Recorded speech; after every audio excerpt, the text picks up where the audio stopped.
Esuk-esuk ngaji diceritani, purun diceritani. Saya ngaji di Musola As-Sujud dekat SMP Negeri 1 Soko Mojokerto. Kemudian turun pengajian, ibu-ibu Aisyah, ada seorang ibu yang datang mendekat. Ustadz, saya ini kan akhir-akhir ini banyak masalah. Memangnya kenapa Bu? Lanjenengan kan penulis rumus kehidupan. Kira-kira saya ini kena rumus yang mana? Kok urip kula ruwet? Atau jangan-jangan saya diganggu orang Ustaz? Maksudnya Bu, masalahnya saya itu, kata beliau, masalah ini mulai banyak ketika saya punya mobil RT3. Apa itu? Mobil R3. Kemudian saya katakan, oh enggak bisa Bu, masalah itu enggak bisa hadir dari orang. Masalah itu datang karena kita punya wadah. Wadahnya apa? Ya dosa. 99 mangkok tengkurap, 1 telentang, air hujan turun. Mana yang menampung air? Hanya 1. Alasannya karena punya wadah. Dan wadah itu adalah dosa. Wa man a'radha an dzikri fa innalahu ma'isatan dongka. Atau panjenengan bisa lihat Al-Qur'an surat As-Sajdah ayat 21. Falanudhiqannahum dunal adzabil adna minal adzabil akbar. Sebenarnya aku itu ingin merasakan sedikit pada orang-orang yang melakukan dosa. Tadi merasakan sedikit siksa itu bahasa Inggrisnya mengincipkan. Napa? Ngincipi titik ae dari siksa akhirat untuk diberikan di dunia, la'allahum yarji'un, supaya mereka balik ke jalan Allah, ai bimakna tobat. Jadi ada wadahnya. Bagaimana Ustaz, apa saya bisa dibantu? Saya ngelirik jam. Oh baik Bu, ini jam 5, saya nanti ngajinya setengah 6, ada waktu 15 menit. Saya mampir, kula tinggalane. Saya kemudian mampir, tentu dengan bertanya suaminya ada apa enggak. Ada Ustaz, saya mampir. Belum saya masuk rumah saya sudah katakan, insya Allah sudah diketahui Bu. Halo? Kok kayak siak-siak ngono sampean? Bagaimana bisa diketahui? Begitu saya datang, saya lihat tempat mobilnya. Bu, mobil sebelum ini apa? Katana Ustaz. Oh cocok. Kemungkinan besar waktu mobil sampean Katana, garasi rumah pas. Begitu panjenengan jual, beli yang baru R3, maka kejadiannya begitu dicoba masuk, mobil ini lebih panjang, sehingga bokongnya mobil sing mburi itu tidak cukup, keluar pagar, ditutup tidak bisa. Maka opsinya 2. Pertama, jenengan harus bongkar ruang tamu. Kalau bongkar ruang tamu berarti obrak-abrik kursi ini pisan. Dan biasanya ruang tamu itu sudah dibuat bagus, eman. Maka opsi kedua, panjenengan jebol itu pagar, di depan ada got sampai cor, terus kemudian teralis sampai letakkan di luar napa niku cor got. Seperti itu Bu situasinya? Enggak Ustaz. Nah ini dia sumbernya. Yang beliau katakan anaknya dapat panggilan 2 kali, ibunya keluar masuk rumah sakit, suaminya terkena fitnah di tempat kerja, itu bukan pekerjaannya orang, tidak ada. Yang ada adalah panjenengan punya wadahnya. La'anallahu man ghayyaral manar.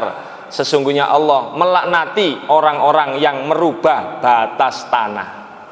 Kalau semua orang berpikir seperti panjenengan, bukan haknya, bukan miliknya, terus maju, ya jalan makin lama makin sempit. Kok kayak akeh sing tersinggung ini medhun. Nggih ngeten iki lho ngaji gak diundang maneh ngene. Ngaji lek kathik nyinggung-nyinggung ngene iki. Tapi nggih kula mboten ngertos sih Pak nggih. Kula punya pengalaman Pak, ngaji di Kesamben. Waktu itu Ramadan. saya menjelaskan tentang Ramadan itu bulan pembakaran, tapi bukan bakar mercon. Karena kalau membakar mercon dosanya 3. 1, mengganggu orang. 2, mubadir. 3, meniru orang majusi. Itu langsung pendengar sama-sama bareng-bareng diingklu ngeten. Kula wis curiga, wah iki gak enak situasi ini. Kula ngomong ae mboten suwe nggih, karena saya sudah tahu situasinya, setengah jam pun kula tutup. Begitu selesai panitia sanjang. Ustaz, napa? Enten peristiwa napa, Pak? Kula disanjangi. Teng mriki niki tiyangi sumber pendapatannya itu pengrajin mercon. Mboten diundang 5 tahun.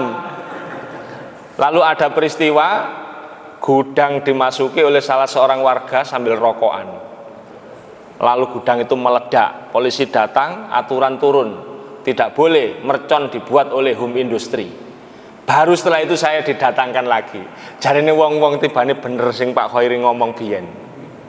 Bapak Ibu hadirin yang dirahmati Allah, la'anallahu man ghayyaral manar. Balik ke peristiwa tadi. Allah melaknati orang-orang yang merubah batas tanah. Jadi kalau sudah ada wadah dosanya, maka keruwetan itu sudah pasti datang. Kalau sampean paksa selesai masalahnya, sampean konsul ke sana kemari menggunakan rumus dunia, Allah hanya akan menggeser saja. Dari urusan kesehatan geser ke urusan dompet, geser ke urusan mertua nyocot, nah, tonggo rewel lan sak piturute. Hanya digeser-geser. Tapi kalau sampean ini masalahnya, tiba-tiba sampean tahu caranya. Bagaimana caranya? Cukup dikurupno ini. Mangkoknya dikurupno, air sudah hilang dengan sendirinya. Betul? Nah, itu masalahnya gampang. Sebenarnya rumus itu hanya 2 itu. Tapiknya, nah, napa tapiknya nih? Tetapi ada amalan-amalan atau perbuatannya bukan dosa, tapi bisa membuat hidup seseorang menjadi sulit, rumit, dan menderita. Inilah yang kita bahas kesempatan kali ini. Mudah-mudahan cukup sampai jam pinten nih? Oh, waktu syuruk jam pinten waktu isyraq? 5.31. Hadirin Bapak Ibu yang dirahmati Allah, ini dia. Yang pertama, bukan dosa, tapi membuat hidup sulit kalau ada orang terjebak atau terjerat sumpah. Nah, ini kita sampean tingali nih. Sumpah yang dimaksud di sini tentu saja bukan sumpah yang disengaja. Yang dimaksud itu justru sumpah yang tidak sengaja. Saya ngeten, jangankan orang level biasa, orang hebat dengan banyak gelar. Siapa itu? Nabi Ibrahim. Jenengan pireng Nabi Ibrahim gelarnya. Pertama, Nabi Ibrahim itu disebut sebagai bapaknya para nabi. Dari jalur putra beliau bernama Nabi Ismail, nanti turun Rasulullah Muhammad SAW. Allahumma sholli wa sallim alaihi. Kemudian dari jalur Nabi Ishak punya anak keturunan namanya Yakub.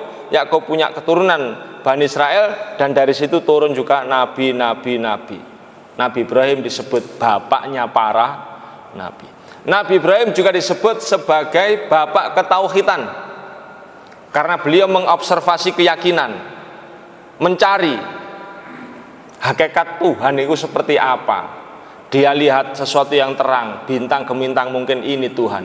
Ternyata ada yang lebih gede, rembulan lebih besar, mungkin ini yang Tuhan. Ternyata bulan tenggelam berganti matahari, mungkin ini yang lebih gede dan lebih terang, Tuhan.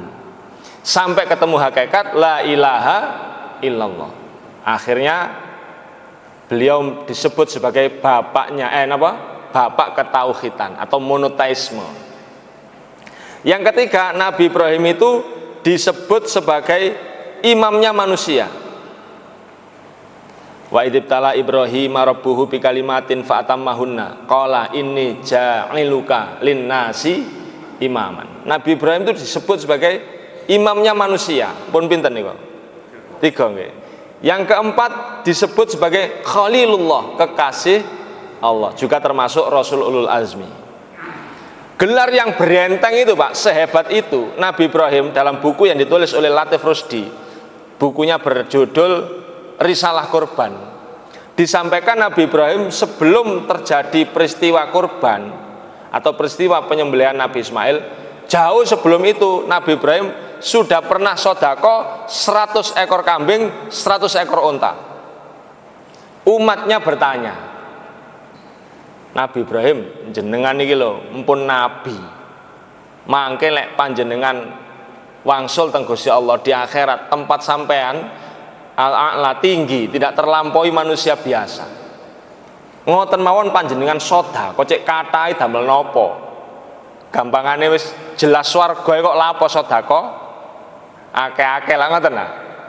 Ya lek wong alikram rung jelas. Tapi mboten muni ngoten tiange nggih ya. Niku tambahan. Apa kata Nabi Ibrahim? Ini dia perkataannya. Aku ojo maneh wedhus, ojo maneh unta. Munggo aku duwe anak lanang pisan kongon beleh tak beleh. Tarik ke langit. Ya, ini dia sumpah yang tidak sengaja. Apa kata Allah? A'udzubillahi minasyaitonirrajim. Falamma balagha ma'ahu sya'ya qala ya bunayya inni ara fil manam anni atbahuka fandur madza taro. Nabi Ibrahim loh ditagih. Sehingga manusia sehebat itu sempat mengalami hari yang disebut dengan hari sumpek internasional. Namanya hari Tarwiyah. Nah, Tarwiyah kan hari bingung. Hari sumpek. Kenapa? Pertama, wong aku iki nabi kok dikongkon beleh wong. Kadang sing dikon belek anak pisan. Le, apa sebab? Pernah kecantol sumpah. Makanya hati-hati, orang-orang baik walaupun dia tidak melakukan dosa, walaupun rumusnya sebenarnya yang membuat hidup rumit adalah dosa, wong apik kecantol sumpah tetap ruwet. Ada jamaah pengajian di Masjid At-Taqwa. Saya tidak sebut namanya, kok kuatir iku besan sampean. Jalan Majapahit, alun-alun Mojokerto ke selatan. Selesai saya pengajian, beliau datang, Ustadz, saya dulu pernah mengalami penderitaan, Ustadz. Kenapa, Bu? Saya itu suami pertama PNS, ganteng, pinter, cerai. Suami kedua, Ustadz, akas, sabar, cerai, PNS juga. Dan yang ketiga, ini suami yang sekarang niku pegawai mebel, napa ndamel meja, kursi, bangku ngoten niku. Dan ini yang suami saya sampai sekarang. Baru setelah saya ngaji ini Ustadz, saya baru ingat, ya Allah, berarti dulu penderitaan saya mengalami 2 kali cerai dengan orang-orang baik. Sebenarnya orang-orang baik, rupanya karena saya pernah ngomong waktu bujang. Jenengan ngomong nopo? Aku jange nek rabi moh oleh PNS. Ternyata suami saya 2 itu yang pernah cerai itu dua-duanya PNS. Ya memang begitu, Bu. Orang itu kalau pernah bersumpah pilihannya hanya 3. 1, kalau kuat jalani isi sumpahnya. Yang kedua, kalau panjenengan bersumpah dan kemudian terkena dampak penderitaan, maka berarti sumpah sampean itu sumpah yang punya dampak. Dan yang ketiga, kalau nggak kuat menjalani dua-duanya, maka pilihannya harus diudari. Nah, ini mungkin cara ngudari ini kalau sanjangi, tapi nek gelem dikandani. Nah, terus beliau ngomong, baik Ustadz, apakah perlu saya ngudari sumpah kula? Mboten usah, Bu, wong sampean wis menderita kok. Nek sampean ngudari sumpah sampean, iku kok malah balik bojo pertama maneh. Oh nggih pun lek ngoten saja, nggih sampun kersane wong wis menderita. Sudah pernah kadung sumpah dan pernah mengalami penderitaannya. Makanya nggih hati-hati wong niku, jangan sampai terjerat sumpah. Lalu kemudian masih jalan Majapahit, lurus ke selatan ada desa namanya Mangelo. Di situ ada perumahan baru. Anak muda, rame, anak-anak kecil sebelah rumahnya, dia ngelumpuk kanca-kancane ngarepe omah. Anak kecil ini didatangi oleh tuan rumah terus disentak. Ojo rame ae. Halo. Niku nggugah sing rada ngantuk-ngantuk niku, Pak. Niku sawangane enten bape niku retorika, ilmu retorika niku. Enten bape niku. Bab nggugah wong ngantuk niku enten niku. Kemudian apa yang terjadi, Pak? Anak-anak kecil ini bubar, temannya ngomong, Mas sampean mbak arek cilik mbok ojo nyengit-nyengit kok. Apa sampean jangan kan yo duwe anak. Asbah gak duwe anak gak ya wis. Nah, ini dia.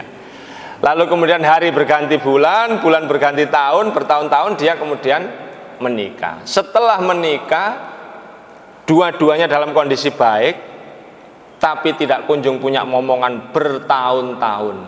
Ibunya yang jamaah Aisyah Jombang itu datang memberi informasi ke saya, juga memberitahu informasi ke anaknya supaya menemui kulo.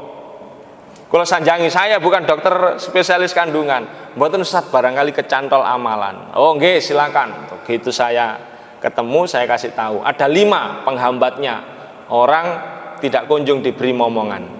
Tapi tak kayak isi jia mengko nek papat disampaikan kabeh gak diundang maneh kok ya. Siji, salah satunya sesuai tema kita adalah terjerat sumpah. Sampai niling-niling. Lama dia mengingat, Mas ini saya harus menangani pasien yang lain. Jadi sampai niling-niling nduk njaba kono mbek mangan-mangan rujak, aku tak mendiagnosa pasien yang lain. Nggih, Ustaz. Baru dia ingat peristiwa itu dia ceritakan. Dan itu kalau tidak diudari, maka dia lama tidak punya momongan. Alhamdulillah setelah diudari, dilepas jeratan sumpahnya itu, yang tidak sabar menginformasi itu ibunya. Jadi ibunya gopo-gopo SMS, Pak. Ngapunten Ustaz, setelah 3 minggu saya memberi informasi lebih dulu. Nanti anak saya juga akan sowan ke jenengan. Kenapa, Bu? Kalau difotono strip 2 nih lho. Saking senenge nih maratuane. Masya Allah. Jadi rupanya Bapak Ibu, rupanya persoalan itu datang justru dari hal-hal yang kita nggak menduga. Saya pernah juga ngaji di murid atau santri-santrinya Kiai Bisri Mustafa, bukan Mustafa Bisri ya, Kiai Bisri Mustafa di desa Sidorejo, Ngoro, Mojokerto. Selesai saya pengajian, temanya persis seperti ini, datang seseorang yang ternyata itu guru saya bahasa Inggris, guru bahasa Inggris kula. Kemudian beliau ngomong begini, kok ngaji ngene iki gak biyen-biyen. Napa Pak Guru? Saya itu hari ini mengalami situasi menjadi orang yang miskin banyak hutang. Loh, mosok Pak? Padahal beliau ini PNS, istrinya PNS, istrinya itu punya usaha batok kelapa, beliau sendiri punya kos-kosan yang banyak, Pak. Kenapa kok bisa jatuh secara ekonomi? Beliau bercerita, 3 tahun yang lalu, 3 tahun setengah yang lalu itu viral tanaman namanya porang. Eling sampean. Porang waktu itu harga kisaran 13.000 sampai 14.000 per kilo. Alhasil beliau berhitung, porang ini kalau ditanam nanti kira-kira biayanya berapa, operasionalnya, terus kemudian sewa tanahnya berapa, lalu nanti dijual dengan harga berapa. Berhitung Pak, namanya pengusaha. Ketemu untungnya dapat banyak. Akhirnya beliau sewa lahan, alat-alat disiapkan, pekerja didatangkan, mulai Pak action. Alhasil begitu masa panen harganya hanya 3.000. Nublek Pak, uangnya miliaran itu terserap ke sana. Sebenarnya ada unsur mulianya. Beliau kepingin orang-orang di sekitar situ yang nggak ada pekerjaan itu diberdayakan. Cuman beliau lupa dulu pada waktu bujang, waktu bapaknya itu panen tapi mboten uman petugas panen. Jadi enten petugas ini nggih enten petugas panen Pak, mboten petugas partai tok. Halo. Enten petugas panen, itu ndak dapat petugas panen. Jadi Bapaknya ini yang lain sudah pesan itu tanggal sekian, bapaknya lupa. Akhirnya keluarga itu harus turun tangan sendiri memanen sawah itu sekaligus ngerontoke pisan sak mepe gabai. Lah si anak laki-laki yang waktu itu guru saya itu bercerita kepada saya, ngene iki aku sampai kapanpun gak kate nih aku dadi wong tani. Maka dia kemudian sekolah, kuliah, benar Pak, jadi guru bahasa Inggris terus PNS. Nah, dia lupa bahwa porang itu ditanam di tanah. Sesuatu yang ditanam di tanah itu ya namanya bidang pertanian. Begitu masuk ke bidang pertanian, tumbang Pak. Saestu napa kecantol sumpah biyen. Makanya kalau nguasno wong api-api iku eman. Saya menyampaikan tema-tema seperti ini sudah 2 tahun saya mensosialisasikan. Karena banyak orang yang baik-baik, waktu kecilnya dia santri TPQ, remajanya ya remaja masjid, begitu dewasa ya tetap rutin ngaji, ya tetap rutin jamaah. Tapi kok uripe susah. Sampai kula kober-kober nulis buku jenis Jebakan Langit nih. Niki cepet entek nih temenan nih. Sampai nang peseno. Termasuk sampean lek ngundang kula sing rada kerep nggih. Pompong dorong diundang TV One. Sekathik diundang TV One rada angel tilpunane. Amen saestu ini mboten ngancam niki. Begitu krungu, wah ini Jebakan Langit iki. Wong sak Indonesia perlu ro iki. Mau diundang marono Alikram telepon. Maaf Pak, saya masih di studio. Wah. Sawangan kok sebagian orang nggak setuju ini. Hadirin Bapak Ibu yang dirahmati Allah, itu yang pertama. Tapi Allah itu Maha Rahman Rahim, tentu tidak ada kesalahan yang tidak kemudian diberi solusinya. Maka ada Pak solusinya. Apa solusinya? Nah ini dia. Kalau ada orang yang pernah kecantol sumpah, maka kafaratnya lah niki lho. 1, memberi 10 orang miskin makannya mereka satu hari. Jadi misalnya orang itu makan 3 kali, terus kualitas makan jenengan kudu podo, nggak boleh makan sampean enak, sindikeno gak enak. Kalau kualitas makanan panjenengan misalnya sak minumnya itu 20.000 atau 25.000, ya sekitar itu yang diberikan. Nah, setiap panjenengan memberi, ya itu ada akadnya. Jenengan ngomong ini kafarat sumpah saya. Kafarat melepas sumpah saya. Caranya bisa 1 orang panjenengan beri selama 10 hari, atau 1 kali memberi kepada 10 orang, dan harus miskin. Nggak boleh keliru. Keliru batal Pak. Ono wong nyamar ya Pak, sualan cekak sawangane melas, ternyata juragan ya. Malah sing juragan-juragan iki wis modele mboten tapek mbraeni kan. Sawangane heyak-heyak biasa-biasa dompete kandel. Sing kemlindi-kemlindi ya dompete greges biasanya. Jangan sampai keliru. Begitu panjenengan bayar kafaratnya, Allah ridho, sumpah sampean dilepaskan, maka panjenengan sudah bebas dari jebakan langit yang pertama. Sampeyan kandhani wong-wong niku sing mboten ngaji-ngaji lho. Sampeyan kandhani nek Gus Khoir sing teko temenan. Pumpung gorong getun nggih ya. Pumpung wonge gorong diundang TV One. Mulai setuju nih. Hadirin para rawuh, kalau orangnya lebih kaya, ya jangan memberi makan, harus di atasnya lagi. Apa? Memberi 1 setel pakaian pada 10 orang.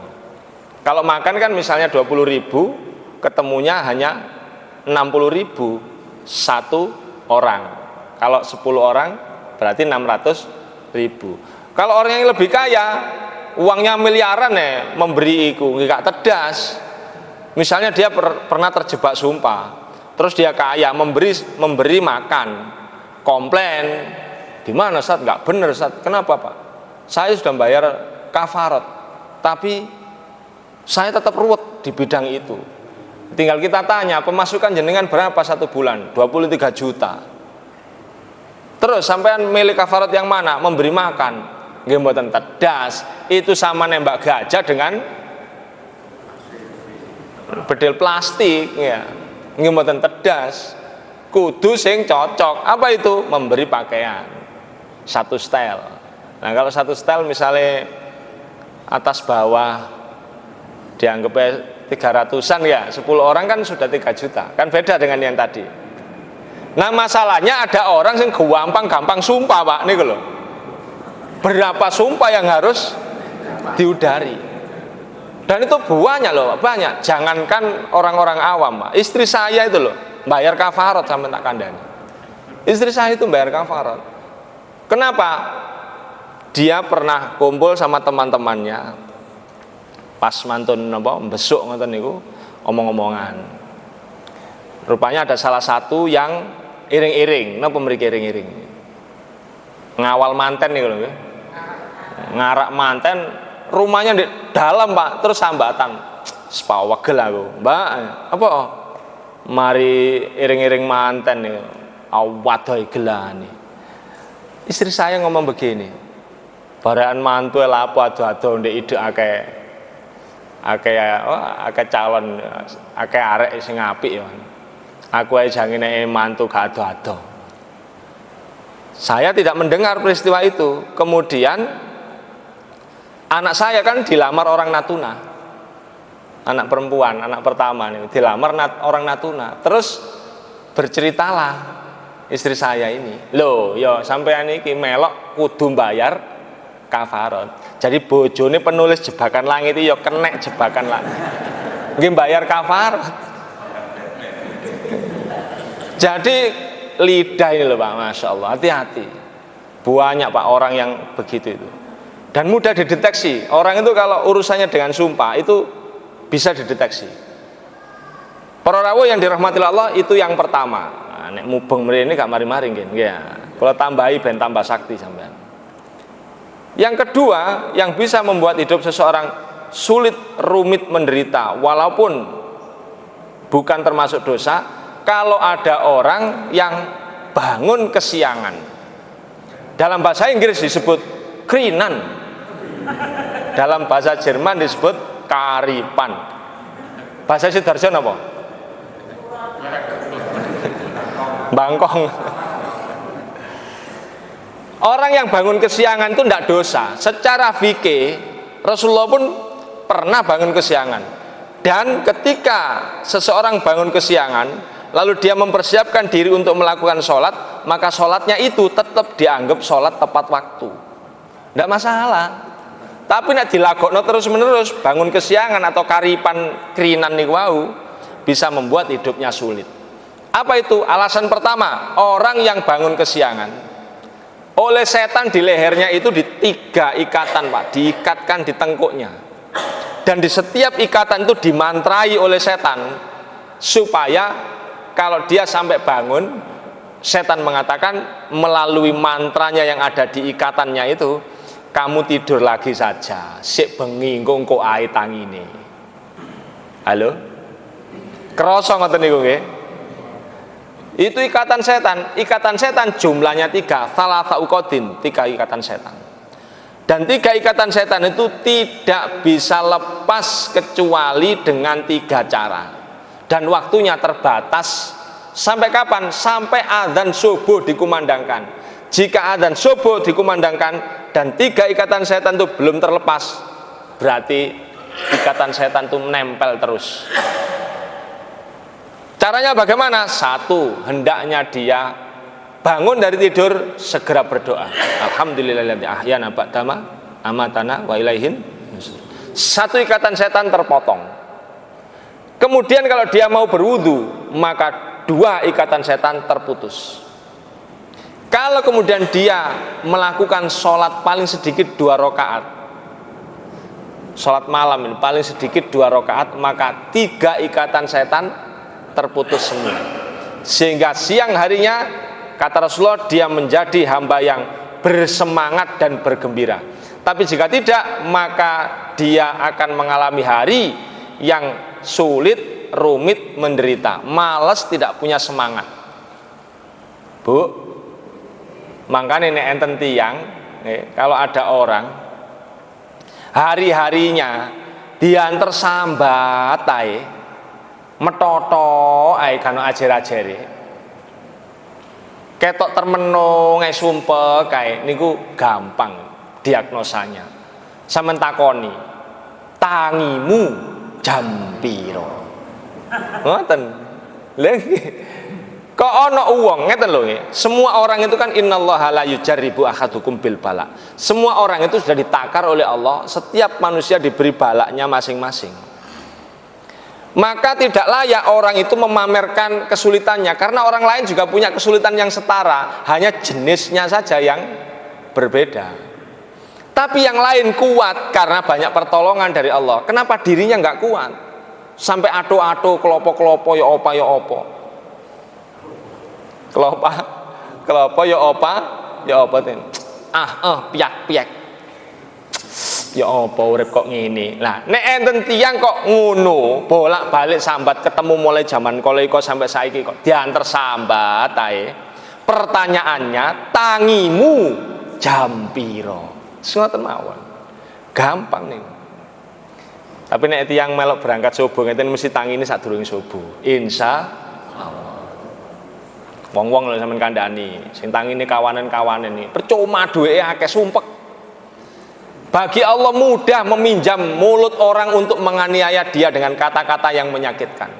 Bagi Allah juga mudah untuk membuat pemandangan yang dia nggak senang. Menurut orang lain, waduh, wapi omae. Tapi dek ini sing tenguk-tenguk ngarepe teras, ono asing nggak cocok. Iki lho sakjane kurang ini, iki kurang presisi. Gak beres kabeh. Padahal orang lain melihat rumahnya tuh, wah apik cak omah sampean iki. Apane dek apik wong ini. Wah, pokoknya Allah itu mudah meminjam mulut orang, pemandangan, juragan judes, macam-macam. Gampang bagi Allah. Kenapa 5 orang makan, yang lain baik-baik saja? Tiba wong iku krikil tok segone. Mosok krikil iku mele nang lambene wong iku tok. Itu dipinjam oleh Allah, dilompokno krikile, krikil awakmu rono ae. Mudah bagi Allah. Kenapa? Wonge tangine kawanan. Antri, begitu antri numpuk nggih. Sing dijopok niku antrian ndukure dene gak dikatutno. Kabeh wis mulai baru tanya. Pak, saya tadi kok belum dipanggil? Loh, Ibu urutan berapa? Kula urutan sampean. Waduh maaf Bu niki keselip ya Bu ngono. Apesan. Mangane wong nek tangine kawanan niku apesan. Lha nggih sampean kandhani wong-wong niku. Para rawuh yang dirahmati Allah, alasan kedua kenapa orang yang bangun kesiangan itu hidupnya susah? Karena Allah tidak menitipkan kepadanya solusi langit. Solusi itu kan ada 2, Pak. Jika masalah datang, 1 solusi dunia itu dititipkan oleh Allah pada ahli ilmu. Karena Allah sudah kadung berjanji, yarfa'illahu ladina amanu minkum waladina utul ilma darajat. Sehingga kalau ada orang kok sakit, maka mereka mencari solusi ke dokter. Kalau kemudian ada sepeda motor mogok, mereka mencari solusi ke bengkel. Tapi di balik semua itu, Pak, ada yang mengendalikan. Apa itu? Solusi langit. Kalau solusi langit itu dipegang, maka masalah-masalah itu selalu ketemu solusinya. Makanya wong-wong sing ahli nyekel solusi langit, yaitu mereka nanti yang aktif bangun sebelum subuh. Niku nek mogok sepeda motor iku lho miling gen. Mogok ngarepe bengkel. Bocor ngarepe tukang tambal ban. Ngoten situasine. Nggih persis sampean lah wong sakti-sakti niki kelawas niki. Gampang Allah oleh ngatur. Solusi langit. Bagaimana solusi langit itu didapat? Panjenengan bisa lihat Al-Qur'an surat 71 ayat 10 sampai 12. A'udzu billahi minasyaitonir rajim. Faqultu astaghfiru rabbakum innahu kana ghaffara. Yursilis samaa'a 'alaikum midrara wa yumdidkum bi amwali wa banin. Kata Allah, hendaknya kamu bermohon ampun padaku. Kalau aku sudah mengampuni, aku akan turunkan rahmat dari langit. Rahmat dari langit itu solusi. Apa sih masalahmu? Kekeringan, tak kasih air. Masalahmu apa? Dudo 7 tahun, tak kei lho rondo. Masa kudu rondo? Tak kei pasangan. Apa masalahmu? Pengangguran, aku beri kamu inspirasi untuk bisa usaha, atau aku beri lowongan. Masalahmu apa? Gampang bagi Allah. Syaratnya apa? Istighfar. Dan istighfar itu enggak bisa dibaca sembarangan. Membacanya harus sesuai Al-Quran surat 3 ayat 17. A'udzubillahi minasyaitonirrajim. As-sabirina was-shadiqina wal qanitina wal munfikina wal mustaghfirina bil ashar, yaitu orang yang istighfarnya di waktu sahur. Pertanyaannya, sahur niku sak derenge subuh napa sak mantune subuh? Sak derenge subuh. Nek sak mantune subuh namine sarapan. Lah niki mungkin enten sarapane napa mboten? Lha niki serius niki. Mergane kula niki mantun niki kuliah ya Pak nang Pacet mriku ya. Kan sarapane ya gak apa-apa ya kan. Ndolek ndok tulangan mungkin ya. Hadirin para rawuh yang dirahmati Allah, kalau sebelum subuh namanya sahur, dan istighfarnya itu untuk solusi dibacanya sebelum subuh. Lah nek wonge tangini mari subuh, berarti nggak sempat itu punya solusi. Maka dia akan terus berputar-putar apa pada daya pikir manusia biasa. Padahal manusia itu daya pikirnya dipengaruhi oleh waktu. Waktu esok hari dia nggak tahu. Dipengaruhi oleh lokasi, di balik tembok itu yang terjadi dia nggak tahu. Tapi kalau mengandalkan solusi langit, Allah sing nyetir, Allah Maha tahu. Semuanya dibuat tepat. Bahkan seandainya ketemu komposisi yang nggak tepat, ditepakno mbek Gusti Allah. Seperti Nyai Kulo. Nyai Kulo niku pakare salat tahajud. Jam kali dalu pun tangi. Malah kadang-kadang kula rumiyin waktu sik nduk pabrik, kula teng pabrik 3 tahun. Niku jam 11 kayak dugi griya setengah 12, jam kali nyai ini wis ngene niki napa? Ngerek timbo, kretek, waduh nyai amene wis tangi rek. Tapi nggih kula terus turu wong biyen arene nggih ya.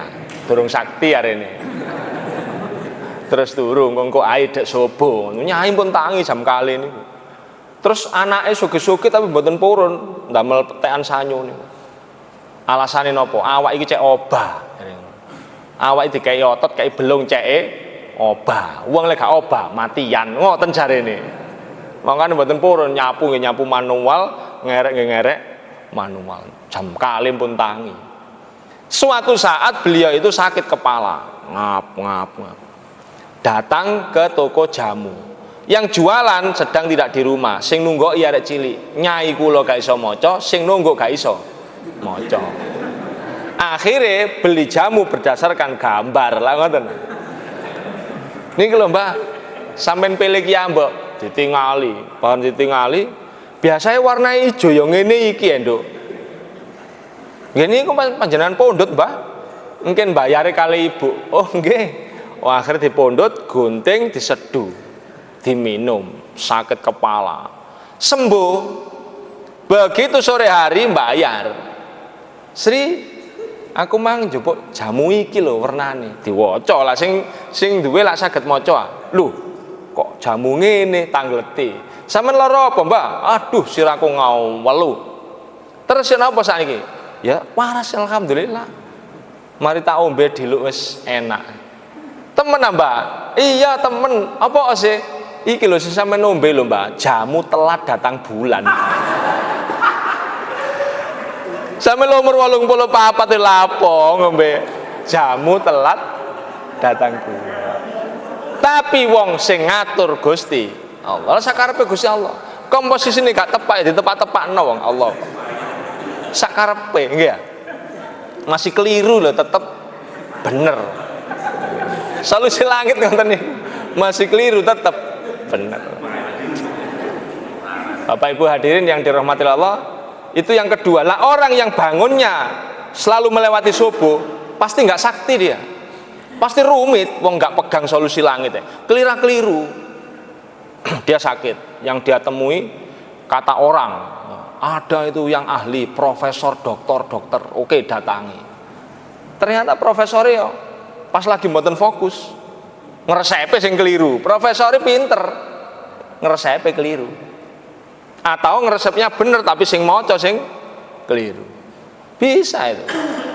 Hadirin Bapak Ibu yang dirahmati Allah, atau resepnya bener, sing maca resep di apoteknya bener, cuman obat itu begitu dimasukkan dia bertabrakan dengan komposisi tubuhnya. Ada yang nggak cocok penyakitnya yang lain, dia mboten waras. Tapi kalau solusi langit nanti ditemukan oleh Allah dengan obat yang tepat, meskipun salah komposisi, nggak apa-apa, waras. Nggih buktine niku wau. 84 sirai ngelu, ngombe jamu telat datang bulan, waras. Berdoa. Di mana isi doa Rasulullah adalah doa barokah. Rasulullah pun kadung donga, Allahumma barik li ummati fi bukuriha. Mbok inggih Gusti, panjenengan paringi barokah umat kula niku di pagi harinya. Adapun orang yang bangun melewati pagi waktu syuruk nih, sebentar lagi itu. Jadi orang jam sekian masih belum bangun, Pak. Melewati waktu syuruk. Kalau tadi batasnya subuh, sekarang waktu syuruk. Apa yang terjadi? Maka dia kehilangan barokah. Apa dapat gaji? Dapat. Kitir dapat, slip gaji dapat. Yang dia tidak dapat barokah. Barokah itu ziyadatul khair, bertambahnya kebaikan. 1 tahun mungkin tidak terasa, 5-10 tahun, 15 mungkin 20 tahun loh, krosone nemen. Lah ya aku biyen lho nang pabrik bareng koncoku iki. Saiki anake padha telune. Tanggungane ya padha. Jabatane ya padha. Tapi sing kono kok iso tuku gogolan. Ya duwe ruko, ana mobil, duwe sepeda motor, CB dirabekno NMAX dadi Beat. Saged ngoten. Terus ya wis umroh ya wis haji. Aku kok ket biyen nginang ngene ae. Pertanyaannya, tangimu jam piro? Lah niku. Hadirin Bapak Ibu yang dirahmati Allah, pembicara yang baik menyampaikan untuk dimengerti dan dipahami. Pembicara yang bijak berhentinya pada waktu yang tepat. Lah sampeyan nolak sanjangan. Jam 31 ya, 5.31 pun pas ya. Dene kok kurang nggih? Sampeyan tumbas niki wong iki pet. Utawa diundang maneh. Niki 70.000-an ngeten iki. Sampeyan nulis dhewe nggih, tak yakin ngelu sampeyan nek nulis dhewe. Nah, tapi tidak boleh jual beli di masjid, nanti di luar. Saya hanya membawa 20. Biasanya ciri khasnya jamaah pengajian nih Pak, jane nggih seneng ae mbek buku. Cuman kate tuku ngrabak dompet kanggo duwe. Makanya talangi panitia hae nek iso ya. Makaten para rawuh yang bisa saya sampaikan, segala khilaf mohon dimaafkan. Semoga kita termasuk hamba-hamba Allah yang dijauhkan dari jebakan langit, diberikan pilihan takdir yang baik-baik. Makaten semoga Allah membarokai hidup kita. Saya akhiri billahi fisabilil haq, nun wal qalami wa ma yasturun fastabiqul khairat albirru manittaqa nasrun minallahi wa fathun qarib la haula wala quwata illa billah. Wassalamualaikum warahmatullahi wabarakatuh. Alhamdulillah.